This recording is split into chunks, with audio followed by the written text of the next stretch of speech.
एक समय की बात है। एक छोटे से गांव में गोलू नाम का एक नटखट लड़का रहता था। वह बहुत चतुर और हंसमुख था, लेकिन उसे किताबों से ज्यादा जंगल में घूमना पसंद था। एक दिन खेलते खेलते वह गांव के पास वाले घने जंगल में चला गया। चलते चलते उसे एक चमकता हुआ नीला पत्थर मिला।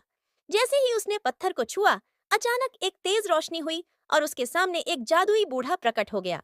बूढ़े ने कहा, गोलू, तुमने इस जादुई पत्थर को छू लिया है। अब यह तुम्हारा है। लेकिन याद रखना, यह सिर्फ नेक काम करने वालों की मदद करता है। गोलू बहुत खुश हुआ और पत्थर को लेकर गांव लौट आया।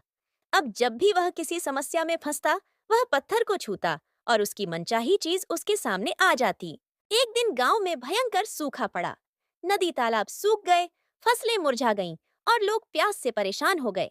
गोलू ने सोचा, अगर मैं अपने जादुई पत्थर से पानी मांग लूं, तो सबकी प्यास बुझ जाएगी।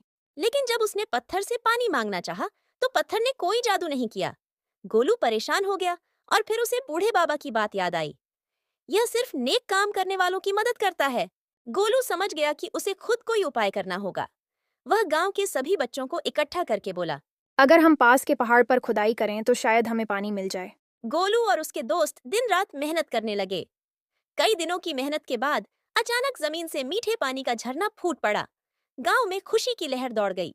गोलू ने जब फिर से अपना जादुई पत्थर छुआ, तो बूढ़े बाबा की आवाज आई। गोलू, तुमने सच्ची मेहनत की और नेक काम किया। अब से यह पत्थर हमेशा तुम्हारी मदद करेगा। इसके बाद गोलू ने उस जादुई पत्थर का उपयोग सिर्फ अच्छे कामों के लिए किया। वह गांव के गरीबों की मदद करता, बीमारों के लिए दवा लाता और हमेशा सबकी भलाई के बारे में सोचता। इस कहानी से हमें यह सीख मिलती है कि जादू से ज्यादा ताकतवर हमारी मेहनत और अच्छे कर्म होते हैं। जब हम दिल से मेहनत करते हैं, तो जादू अपने आप हो जाता है।